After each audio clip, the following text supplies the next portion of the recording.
And now our host, Stephen Lee Morris. This week, we're joined by Anthony Byrnes. Anthony is a director, a producer, an educator, a critic, an arts administrator based in Los Angeles. He has served as the founding artistic director of Burning Wheel and The Umbrella Company. He's a weekly theater columnist on KCRW, host of a show called Opening the Curtain. Anthony is also the director of cultural relations for the University of Southern California and associate producer of new play development at Center Theater Group. Anthony Byrnes, welcome to Animal Farm. Thank you so much, Stephen. So we'll start with a softball question about just the theater in general. As the old Simon and Garfunkel song says, is the theater really dead? Or does it have any chance whatsoever of surviving this pandemic? And then we'll move on to the community from there. I love it. I love it. Well, I mean, I think, the question, is the theater dead? There are so many different subsets of that. And there's one kind of theater that personally, frankly, I sort of hope is dead. And it would sort of be lovely if we could clean the decks of that. But then there's other theater, I think we take ourselves a little too seriously sometimes when we think something is as slight as terrible as the pandemic and as terrible as racial reckoning is. The theater has certainly lived through things far, far worse than this. So I think we have to think about what kind of theater we're talking about. And I think we can look at the theater at the very top of, thinking nationally or even internationally, right?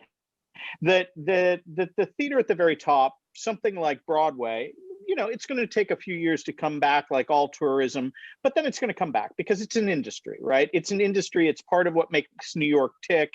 There will be oddities, there will be weirdness, but that's largely going to look like what it looked like before. It's just a question of how long does it take to get back up to full steam? Yeah.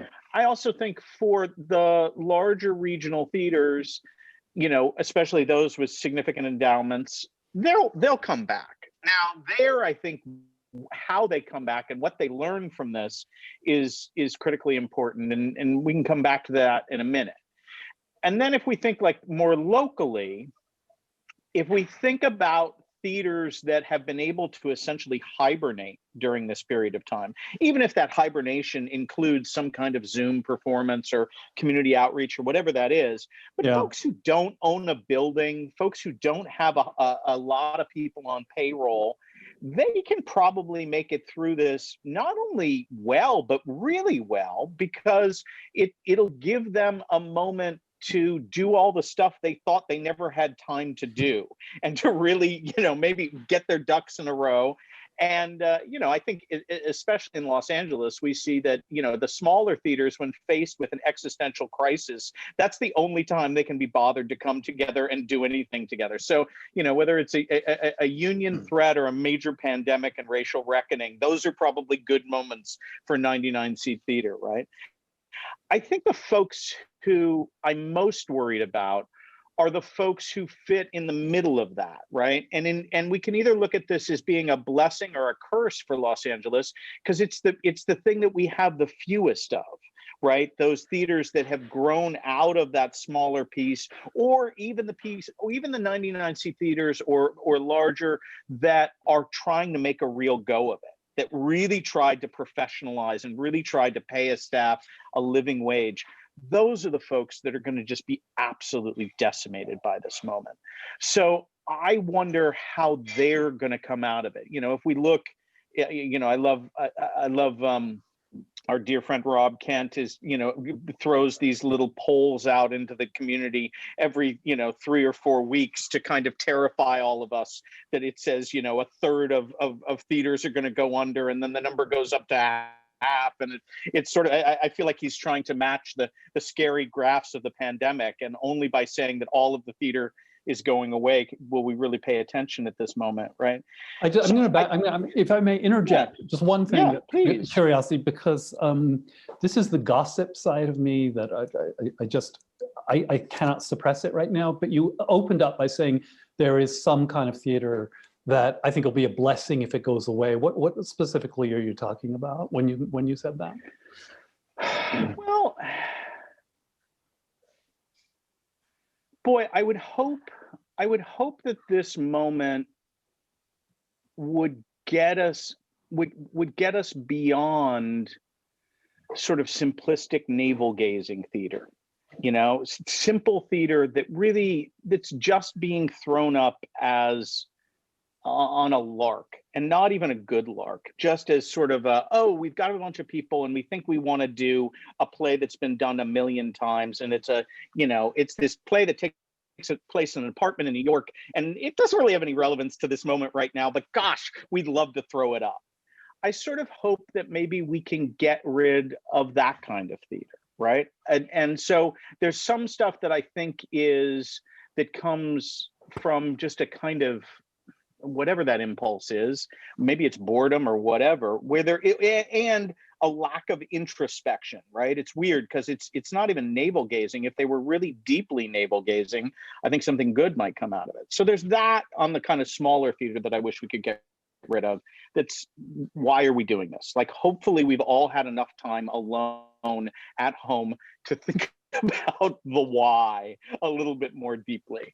Does the higher side, do you think before we'll get to the higher side in just a minute, do you think the pandemic actually poses a threat to this? I guess you'd call it what used to be called showcasey type theater, where the purpose is ambivalent. It's either just out of boredom, wanting attention or something, but there's no loftier purpose. That's what I'm reading into your comments. Is the pandemic really, financially, is that a threat to that kind of theater? If those people have the funds to put that stuff up anyway. Oh, I don't think it's, I mean, look, the folks who have the big pile of money and want to do a little hobby production, it's not the finances that'll do it to them. I'm hoping that this moment will make that there are enough existential questions about whether it's the theater or democracy or restaurants, or you pick it, or community, or simply being in the same space with one another, that there are enough real existential questions, and hopefully the moment is asking enough of them in enough different ways that, my God, if you have an artistic impulse in anywhere in your bones, hopefully you're moved to something deeper than, gosh, let's make it all about me. Like I'm hoping that even the most narcissistic among us would look beyond that impulse towards something more profound in this moment. I'd say it's a coin toss in my view. Yeah, you think? I think you were. But I did interrupt you when you were about to go on the higher level. That's I stopped you in that sentence. So you had talked about the smaller theaters, and now. Well, I think there's there are so many positive things, I think, in this moment. One, I love the notion of us having a kind of clean restart, a sort of like, we have this moment, and whatever folks were doing that they weren't crazy about doing, whether it's in any of these sizes of theaters, whatever program was just kind of trotting along like a dead albatross that they were dragging behind them. This gives you a moment to cut that, right? You have to read this is not a moment where the thing that's just plodding along can continue. It actually takes real energy and enthusiasm. So I think in that sense, the fresh reset is going to be great, and it's going to be very positive. I think the really big question, and it's a question for us in the theater, and it's a question for us as a nation, is what are we going to do with this moment where suddenly the inequities in everything from the American theater to the society are being laid so profoundly bare at our feet, right? Where you don't have to look that far to see these things come up in every single instance. And what are we going to do with that, right? We've had this moment where, the American theater has largely been a white male space. And, we can't forget that the history of the American theater writ large is minstrel shows, right? And we've just, continued from that original sort of sin of this all the way through here. And our minstrel shows are spiffier now, and they're different.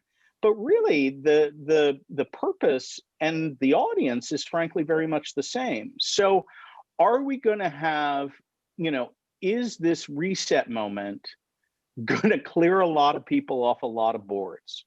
Are a lot of the lazy board members going to get so fed up because the theaters are going to come for them for more and more money in this moment? Are they going to stand back, create some space, and are we going to find some real diversity on our boards and in the leadership? Right. The other thing that we're seeing is, again, it's a tragedy, but it's an incredible opportunity. You look at back in August, CTG laid off half of its workforce, right? Yeah. So then what happens when they come back? Do they hire all those same people back? Yeah. Or is there some, beyond a kind of lip service, is there a real commitment to diversifying and making the staff look more like the city, and the plays on stage look more like the city, and the board look more like the city? And can the funding be more like the city, right? If we can do those things, then by default, we will have there will be a lot of plays that you won't do anymore, if that's the way you approach it. But I think that's a gigantic, the thing that scares me is what will restart in the theater will be the same old thing because of the inequities, right? The folks who it will be easiest to come back and buy an expensive ticket or come downtown or do all those things are going to be the folks who could work from home during this. The folks like me, right? Who this is a tremendous inconvenience, but it's not a catastrophe. I don't work, I don't work in a meat processing plant. I don't work in those kinds of circumstances where not only will I be economically devastated, I'll be personally and financially devastated and all the rest of it. Boy, I'd love to think those people could benefit from theater at the far side, but it's going to be the folks from the West Side. Again, it's going to be people who look like me who go back to the theater first. What do you think? What do I think? Well, I run this website, Stage Raw, and we've been on pause, and this has been, you've actually articulated our template, which is I'm using this to build a new board of advisors to take a good look at the way we do things, and we take a pause. So when we return, it won't look the same. That's the goal, and I would presume that the theater's thinking much the same way from the kinds of discussions I've been having with artistic directors. I think that's true. I think there's a reason for optimism there. I do think there's a sense of priorities are being assessed, are going to have to be assessed because it's going to be so difficult. And it sounds glib, but I mean, the crisis of theater, the reason it's so frustrating is because it wastes so much time. There's so much activity spent on projects that are simply I'm sort of re-articulating what you said, of so little interest to people beyond the people who are putting on the play. There's just a sort of a lack of vision in much of what's going on. I'm hoping that this will be a fix to that. That, as you say, what we're being confronted with in this moment and continue to be confronted with, even after the election, we're still, the existential crises are very much there. They haven't gone anywhere, and whether we will be capable of addressing them is still very much an open question. Or are we just going to beat ourselves up, as a community, as a national community, and also perhaps as a theater community?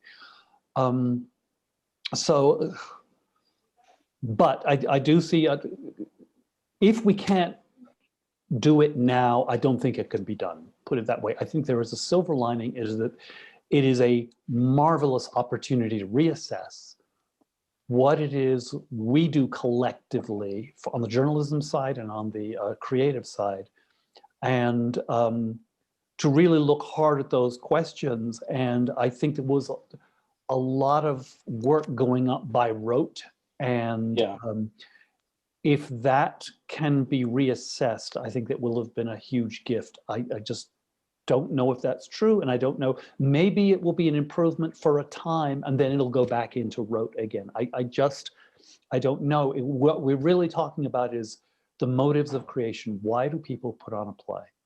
What's in it for them? And I think That is the question that I think is paramount as in this moment of pause, and that people have to assess, why do they want to stay in this business? That is such a struggle already. It's such a struggle already. And that is true of Center Theatre Group and down to I Am a Theatre, I mean down, but in terms of scale, not in terms of quality. Yeah. So, I want to pick up two threads that you just had out of just sheer laziness. I put back up several pieces that I wrote 4 years ago, right after the 2016 election, and I'm disturbed both by the fact I'm disturbed by its revealing how many people didn't hear them then because they think they're brand new and completely appropriate to this moment, or the people who did hear them 4 years ago are like, oh my God, this is still so relevant. So I mean, I think the moment that we had then and the moment that we have now, there's a different person in the White House. And of course, I don't want to minimize, we know how catastrophic that's been on so many different fronts. But the underlying, the rips in the fabric are still the same, right? And the role that theater could play in this moment are still the same that they could have then. Now, the other thing that I think is, I love that. I love this. I love your sort of notion of do people come back? I do think there is this, like we have this glorious little moment where maybe the intentionality and the reason for doing it could be radically different in this next moment than it's been, because we aren't just doing it by rote. We aren't just, oh my God, we've got to do another season. The question is, can we keep that intentionality beyond the first, I assume that everyone's first 3 plays will be amazing, right? That they will have really had the time to think about those. It's the next 3 and the next 3. That's the big question. And then the other thing, the great opportunity, and again, in terms of the notion of the scale of projects and how wasteful and how much time is, I'm not sure what you're seeing when you walk around, but when I walk around, I'm seeing, this is devastating, right, to small retailers, right? So storefronts, you're just seeing for lease signs in all of these places, right? And so I think there is going to be this moment when we come out of this where there's going to be a desperation for things to bring people back out to wherever that storefront is. And so that if there are theater makers who are crafty and who can think in a different, much rawer, much more immediate way, there's going to be the opportunity to do really exciting, radical things in small storefronts for 8 people, or even socially distanced on the other side of a glass window. And you look in this voyeuristic way, as we all are in these Zoom things, right? There could be a kind of intermediary way. So if there are people who are hungry enough to kind of embrace that moment, I think that's going to be tremendously interesting. I mean, I think that, but your question of like, why do people still do that? Like, that was, my terror. You and I both teach, so we know that the academic budget side of this, and we know how many folks, everyone crafts a life in this through balancing 4 different things and spinning plates on every single stick, right? And I think the one other bright spot on this is, at least for California, is the initial sort of California budget projections, where I think everyone was sort of anticipating a just catastrophic next set of cuts to all of the adjunct folks and all of the folks who pick up a little money over here and a little money over there. So if, fingers crossed, that doesn't happen, I think the folks who are going to be able to stay in it might not just be the folks who are resting on some other income source that they've had from whoever, wherever else, and they're just sort of making a vanity project. We'll see. It'll be interesting to see I'm interested to see what people come back for. What will be the stories that we'll be desperate to hear in this next moment? I think if we all think about what are the things that we're missing right now, it'll be interesting to see what will feed that hunger. What will be the moments beyond, again, the first time we go back to the theater, which will be like the first time we go back to our favorite restaurant just for the thrill of familiarity. But then what will keep us going back?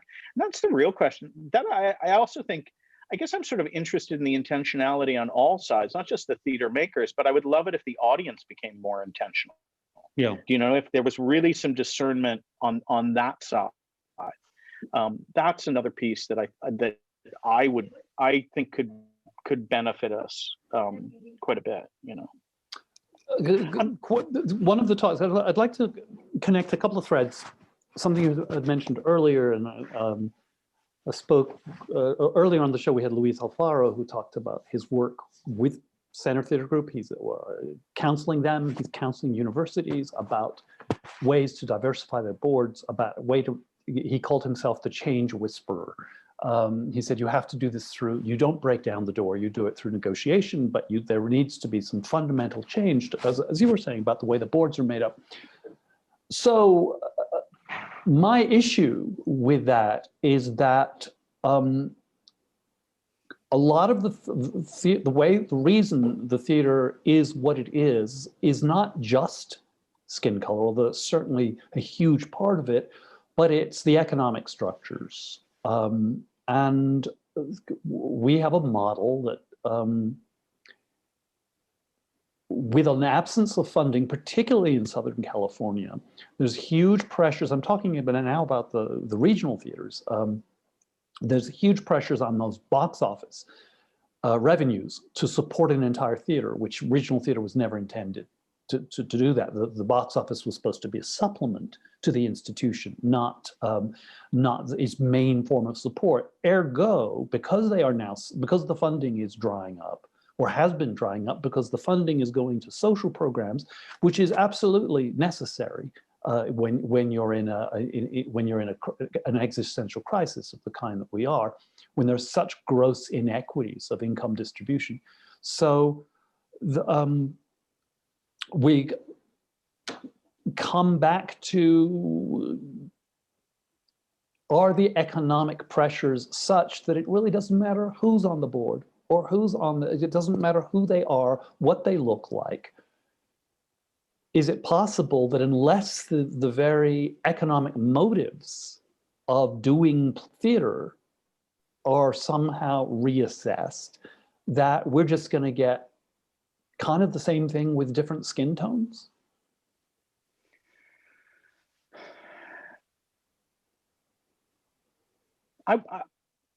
Well, first I want to sort of emphasize that it won't be enough to just pick different playwrights. It's not going to be enough to pick different playwrights, and it's not even going to be enough to pick different boards. You're going to have different playwrights, different boards, different actors, and different audiences. Right? All of those things have to be just that. different. Okay. Just that. Right? Okay. Just that.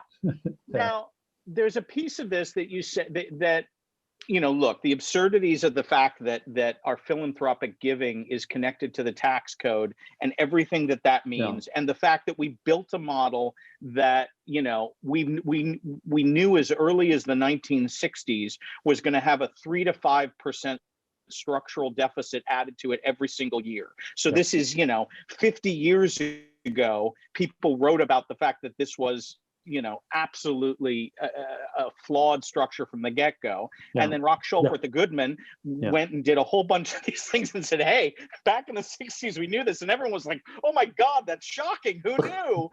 You sort of have a sense of how screwed we are in this endeavor. But I guess I would say, like, let me like Luis take the optimistic sort of look at this, and to say that, even if the folks on the board aren't the folks funding it, or even if we were just to bring diversity to the boards, that's going to do a thing.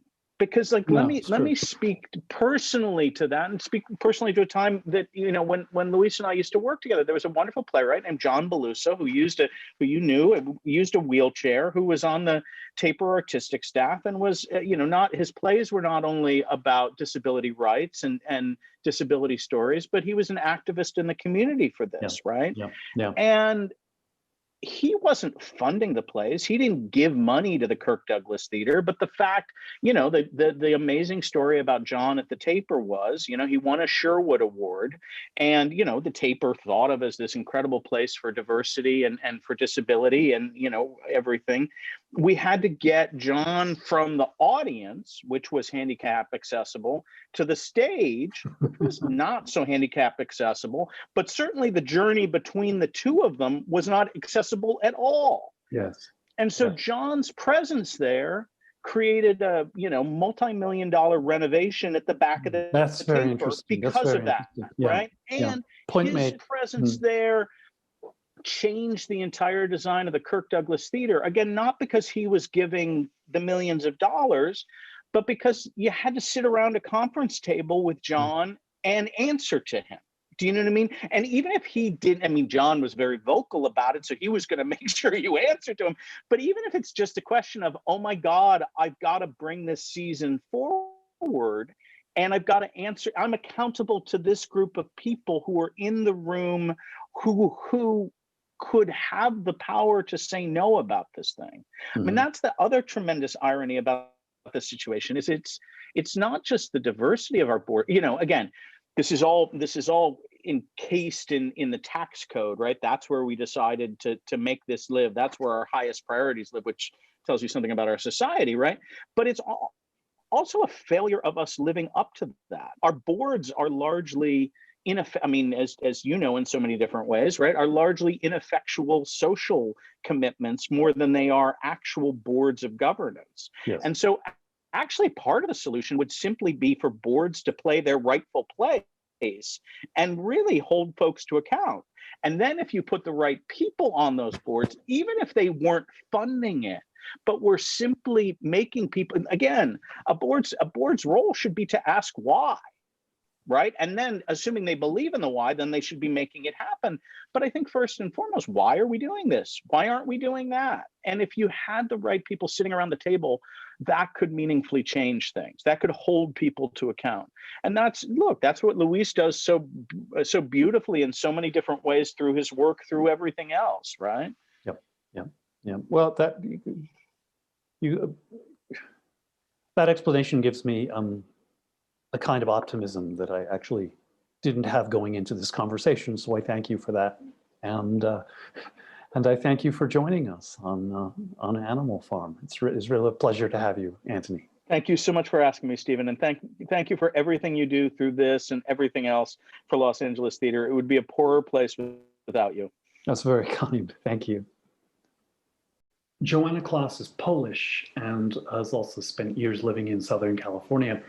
For decades, she was the point person for all things having to do with American theater artists working in Poland and vice versa.